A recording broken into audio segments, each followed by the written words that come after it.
Hello everyone, I'm Ron Grant coming to you live and direct from Tortola in the Virgin Islands. You're watching 284 Media. Thank you so much for your time. It is a holiday weekend approaching. That is Monday, July 7th, of course, and in the 8th District, they will be hosting the annual fishing tournament, Jamboree 2025. Now, this is in honor of the late Ottley Warren Durant, also known as Diplomat. This event is being hosted by the Honorable Marlon A Penn, representative for the 8th District, alongside the East End Long Look advocates for a better community. Today, I'm joined by the Honorable Minister to speak about this initiative as well as other initiatives within his community. We'll be right back after a quick commercial break. Life is unpredictable, and when a storm is coming, having a plan can make all the difference. We need a plan in case of a hurricane. Everyone, let's work together on this. This is where we go in case if we need to evacuate. This is safe away from flood zones. I will use this room as our secure space if we have to stay home. Don't forget to save our local contacts and also our off-island contacts. Right, and we need to have a plan for our pets too. They can't go to shelters, so we need a safe place for them. In case we get separated, we should have a meeting spot. How about the community center? That's good, and we can leave a note there too. I feel safe knowing we have a plan. With a plan, you're not just preparing for the worst, you're taking control of the situation. A message from the Department of Disaster Management and 284 Media. Welcome back everyone, and thank you so much for sticking with us. As promised, we're discussing the Fishing Jamboree 2025 in honor of the late Ottley Warren Durant, also known as Diplomat. Honorable Minister, thank you for your time and welcome back to our platform. Thank you, Ron. Thank you for having me. Now, as I mentioned, this is not the first time the East End Long Look community has been hosting the Fishing Jamboree. This year, it is in honor of quite a stalwart, I understand, someone who really pioneered the fishing industry and was a stalwart within that community. I want to start there. For those who may not know, like myself, tell us about Mr. Durant. Thank you, Ron. Ottley, as in Diplomat, as we call him, was one of those persons who was a jack of all trade in the fishing industry, particularly. He used to go out to the scenes with the guys to pull the seine net. He did fish pots. He used to make the turtle nets. He used to repair the nets. So he had a very specific skill in fishing. And he loved the water. He loved the sea. Okay. He loved fishing. He's no longer with us, but we thought it was fitting this year to honor him in this way. As we put on, we reintroduce the tournament to the community.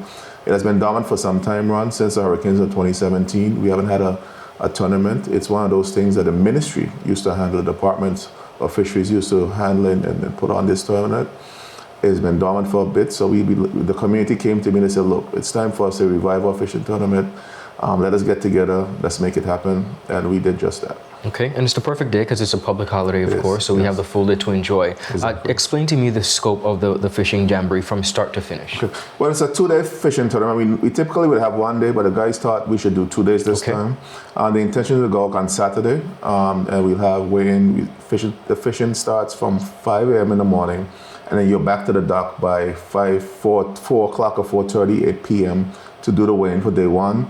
And then day 2 weigh-in will be the same timeline, but it will be done at the Beef Island, where we'll tally all the totals, and then we'll decide who the winners are in terms of the categories. The categories that we have this year are pelagic fish. That's the wahoo, kingfish, mai, those type of fish. We thought instead of just focusing on one particular species, we broadened a bit so persons could bring in a little more variety in terms of the wahoo, the mai, and the kingfish and other pelagics that's in the water. Mackerels are considered pelagic as well. And then we have the traditional bottom fishing, where you go out and you fish with lines, and you sort of bring up the hinds, the yellowtails, the old wives, those type of fish. And that's pretty much been the tradition in terms of the bottom fishing, so to speak, in our community, and the seine fishing for the most part. But we're hopeful that we get more participants involved. I'm expecting the guys from Jasper Dyke to participate. Awesome. I want to reach out to my brothers in the West to participate as well.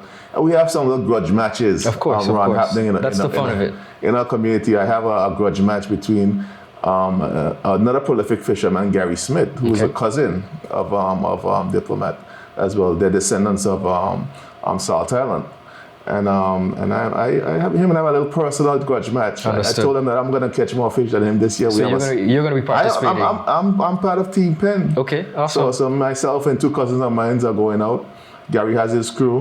We have a bet going, running bet that if when we beat him and we catch more fish, you have to buy us dinner. All right. We're going to go out down by Neville Smith's place in Seacoast Bay to have dinner. Fair enough. So it's good. It's good to get the juices flowing, get a little rivalries going. And the guys are excited for the day out on the water, the 2 days out on the water. Okay, and you mentioned you're going to be a part of the Penn team. The teams is there a specific number? Yeah, you each boat will have at least 3 persons, no more than 3 persons on the boat.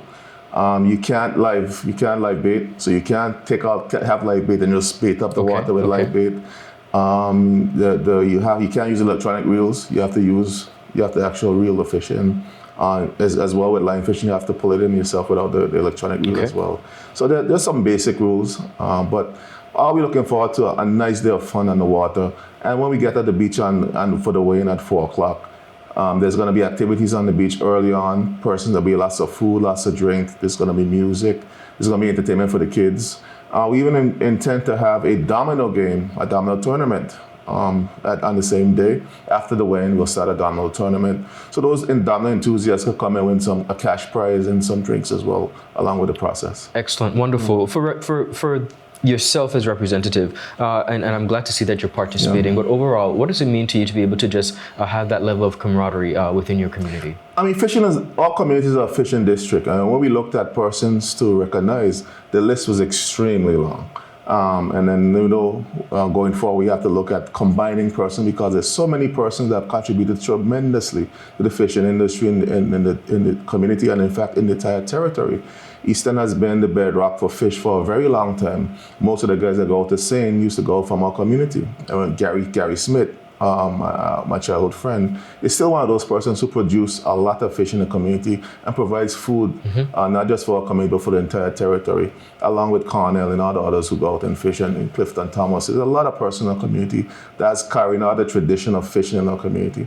And we thought it was important for us to restore this event because it was an event that everybody looked forward to annually. I want to make it get it started again and make it bigger and better than it's ever been before. Exceptional. Well, tell us about registration. We know the prizes and lots of food and drinks. But for a person who still have an opportunity to register, what are the numbers? They could register at my office. They could call 541-1860, and there's another number to call. I don't have the number right now. That number is 542-8563. Yes, 542-8563. And just call if you're interested in participating. You register in either category. You can register in both if you think you could do both of them. And just come and have some clean fun in the waters between this Saturday and Monday, the holiday July 7th. Wonderful. In addition to the tournament, Honorable Minister, while I have you, what else would you say is taking place within the 8th District at this time? Well, we have a lot of community-based activities that we're planning. We plan to restore the Christmas League. Again, another event that we used to have in our community, something that persons look forward to. And unfortunately, it's gone by the wayside. So the Eastern Law Advocates for a Better Community intend to revive that community spirit, that community camaraderie, get persons engaging again back in the community, and that's the intention, to get the community moving and working together again. Okay. So we have a lot of ideas coming forward from the community. This is just one of many initiatives that are coming forward in the future. Well, I have to ask you, the territory, of course, is mourning the loss of the late Eileen L. Parsons, OBE, a former legislator and someone who we refer to as the cultural icon. I've noted that, of course, both in the House of Assembly and on the radio programs for which you participate, of course, the conversation has been surrounding Ms. P for the past few days since her passing. Someone you would have worked with and interacted quite a bit. Just share with us your sentiments and some fond memories, if you can, about the life and legacy of the late Eileen Parsons. The whole country is mourning the passing of the late Eileen L. Parsons. She was a trailblazer, one of one. You can't find another person that has done the things that she has done. Before her limitation, after her limitations, she just has she had a resilient spirit, and it's someone who really cared and loved these Virgin Islands and would do whatever it takes to empower the people of this territory, especially young people in this territory. As I said in the House yesterday, Eileen Parsons transitioned generations. She was somebody who could speak to any generation. She connected with everyone. Even my son, who's now 19, she connected with my son. And that's the type of person that she was. She just loved life, she loved people, and she loved these Virgin Islands, and she will be sorely missed by the people of these Virgin Islands. She's indeed a Virgin Islands icon. Absolutely. Well, Honorable Minister, I want to thank you so much for your time. And of course, we look forward to seeing who wins that bet. Yes. On the East. Well, I'm going to win that bet. It was without a doubt. I mean, he's a seasoned fisherman, but I have the skills. I have the right team on my side. I think I might come just to see for exactly. I want the people of Eastern Loch and the entire territory to come out and see me, the suit and tie man, beat a fishing man in a fishing tournament. Absolutely. That is going to happen on Monday. Indeed. Right. Well, congratulations to you and, of course, the Eastern Longlook advocates for a better community, for continuing the traditions and really promoting as best as we can cultural activities that really represent us in the territory. Thank you, Ryan. Thank you for the opportunity to promote this event and on behalf of the people of Eastern Longlook. All right, viewers, that is all the time we have. Again, you're encouraged to come out and participate at the Fishing Jamboree 2025 in honor of the late Ottley Warren Durant, also known as Diplomat, going to be taking place on the eastern side of the island at the Long Bay Beach between Saturday and, of course, the culmination on Monday at the Beef Island Beach. Have a beautiful rest of the day. Goodbye.